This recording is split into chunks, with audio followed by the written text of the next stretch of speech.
kalau kita dipertemukan dengan hal-hal yang paling aneh, lahir dan batin, baik sedikit atau besar, panjang pendek, dalam waktu kita mengerjakan atau amalan riyadhah. Dalam riyadhah itu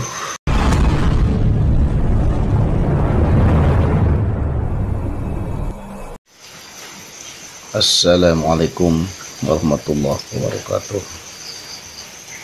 Hamdan syukran, assalatu wassalamu ala rasulillah sallallahu alaihi wasallam.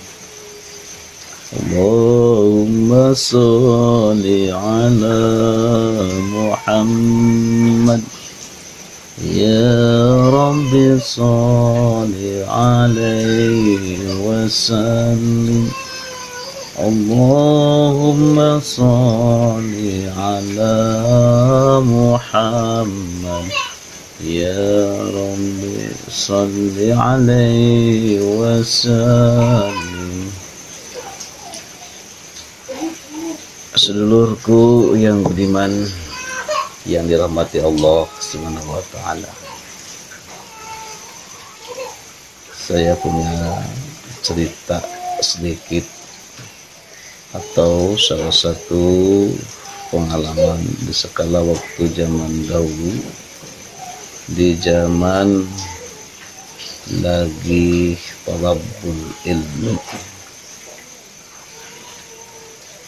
Kalau lagi talabul ilmi itu, kalau istilahnya kepengennya itu pengen yang singkat-singkat, pengen secara yang alam-alami.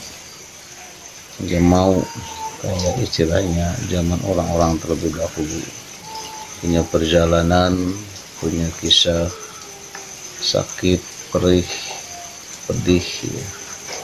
Mata wajar kalau orang tua zaman dulu kalau dibilang tapak dekok, tapak lenteng kadek, suatu pengalaman ilmu dan kehidupannya lebih mendalam. Nah, kita ini kadang-kadang yang kita mau belajar ini pengennya cepat terkabul, cepat kebuka, cepat ya mendapatkan anugerah ilmu dan harta ya. Yang padahal itu semua itu yang namanya ilmu itu sebuah proses yang paling berharga, yang paling mendalam ya. Saya kira sehingga wajarlah kalau kita dipertemukan dengan hal-hal yang paling aneh, lahir dan batin, baik sedikit atau besar, panjang pendek,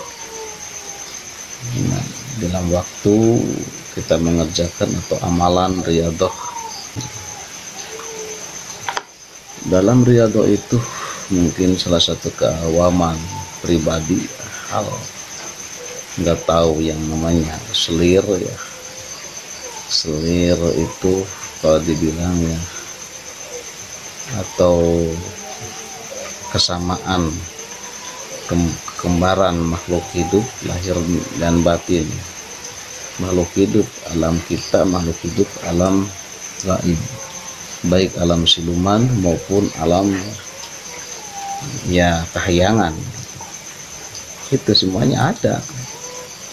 Padahal itu kalau di alam nyata kita itu, hewan-hewan itu alam nyata, itu ada selirnya. Semacam kita di sewaktu riyadhah ya, meskipun di ruangan kecil, ruangan besar, kita dipertemukan, didatangi sebuah kodok, kalau bahasa Sundanya bangkong. Sebuah kodok itu kan di alam kita itu ada kodok, di ladang banyak kodok. Ternyata itu salah satu hasil riyadhah kita yang dinamakan itu khodam. Kalau bab khodam berarti itu adalah selirnya dari makhluk dunia, makhluk nyata, yaitu alam gaib. membuktikan kalau manusia itu adalah kodok, itu adalah kodam. Setelah lama kita ketemu kodok, dengan prosesnya kita nanti akan berupa wujud yang menjadi manusia, ya. Menjadi manusia. Disitulah kita mendapatkan perjanjian dengan Allah. Itu perjanjian. Apa bedanya dengan istilahnya puja kekayaan? Hati-hati dengan kodam. Banyak yang lain, ada yang berupa kayak kecoa, ada ayat keluar kupu-kupu, itu kan selirnya. Kupu-kupu di alam nyata seperti kita, sama dengan di alam yang gaib. Ternyata itu kodam. Kadang-kadang kecoa itu besar banget, ternyata itu kodam. Disitulah kita diuji keimanan kita, sampai di mana keimanan kita, sampai di manakah keyakinan kita, mental kita terhadap itu. Tak segampang itu kita bertemu dengan kayak gitu. Ya, biasanya diuji dulu. Ya. Mau kedatangan selir itu diuji dulu. Nah, karena mau kedatangan yang namanya kodok asli atau kodok gaib yang merupakan kodok, padahal itu kodam, kita diuji dulu sebenarnya. Dari mulai riadahnya, dari mulai apa duduknya, matanya kita ini, ya, semuanya istilahnya akan menjadi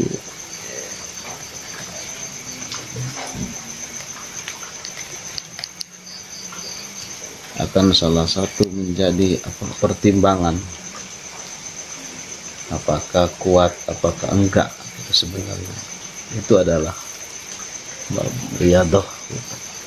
Tapi insya Allah kalau kita yakin pada diri kita sendiri, pede ya, yakin kepada Allah, intinya ya bahwa itu semua adalah salah satu ya pengabdian amal kita lillahi ta'ala, kepada Allah subhanahu wa ta'ala. Kalau itu menjalur bab qadam. Tapi ingat, qadam itu adalah salah satu suatu perjanjian bagi orang-orang yang mau punya ilmu apapun. Tapi hati-hati jikalau kita usia kita udah 50 ke atas, kita tidak akan tahu yang namanya meninggal kapan ajal datang. Ya, ajal datang, kita harus wanti-wanti, harus kita dilapaskan dengan yang namanya ilmu itu, dengan yang namanya qadam itu. Karena takut kita meninggal itu membawa salah satu qadam. Sedangkan yang diinginkan Allah adalah meninggalnya kita rahmatullah, melangkah jati diri kita, merangkah asal kita ke rahmatullah. Pangkuan Allah tidak ada yang dibawa cuma tapak amal kebaikan kita. Jangan membawa suatu ilmu apa qadam. Makanya sama aja halnya dengan orang yang memuja kekayaan, sama memuja ilmu juga. Karena ilmu itu suatu perjanjian. Kalau kita ketemu dengan yang mana yang ilmunya yang qadam itu, kalau kita menggali ilmu qadam, beda halnya dengan yang menggali ilmu ketuhanan, itu lain lagi ceritanya. Kalau kita menggali masalah urusan ilmu qadam, ya resikonya gitu. Kalau kita meninggal itu kadang-kadang sulit meninggal, karena kita separuh kehidupannya kita adalah tergadaikan dengan yang namanya qadam. Karena itu istilahnya memperkerjakan sebenarnya. Makanya hati-hati dengan saudara-saudara kita, dengan teman-teman kita, ikhwan-ikhwan kita yang lagi belajar ilmu. Lebih baik kita menggali ilmu masalah ilmu ketuhanan, supaya kita tahu rahasia alam, supaya kita tahu rahasia kehidupan. Insya Allah Allah masih tahu masalah ketentuan lahir dan batin. Yakin meskipun ada salah satu keajaiban, keanehan, itu yakin bukan dari qadam, tapi itu rahmat Allah, jangan makan karomah dari Allah. Yakin kasih sayang Allah berupa hasil pengabdian kita itu ilmu ketuhanan. Beda halnya dengan ilmu gaib. Ilmu gaib itu adalah ilmu sebangsa jin dan sihir kita yang bisa dipertontonkan kepada seluruh manusia. Tapi hal itu ada salah satu suatu perjanjian. Makanya ya mudah-mudahan kita saudara-saudara kita berhati-hati ya sebelum belajar dengan salah satu masalah keilmuan. Kita harus bisa memilah dan memilih ya, efek dan efeknya gimana ya, maslahatnya dunia dan akhiratnya. Seputar ya cuman masih tahu aja dengan masalah perkodaman. Masih banyak hal-hal yang harus kita bahas ya. Tapi cuman ya sebatas sepintas ya. Itu yang namanya perkodaman. Semoga ada manfaatnya. Assalamualaikum warahmatullahi wabarakatuh. Like, subscribe ya. Dadah. Di tombol merah ini. Dadah. Like, subscribe, and komen ya. Mudah-mudahan kalian semua bisa menikmati video ini. Terima kasih.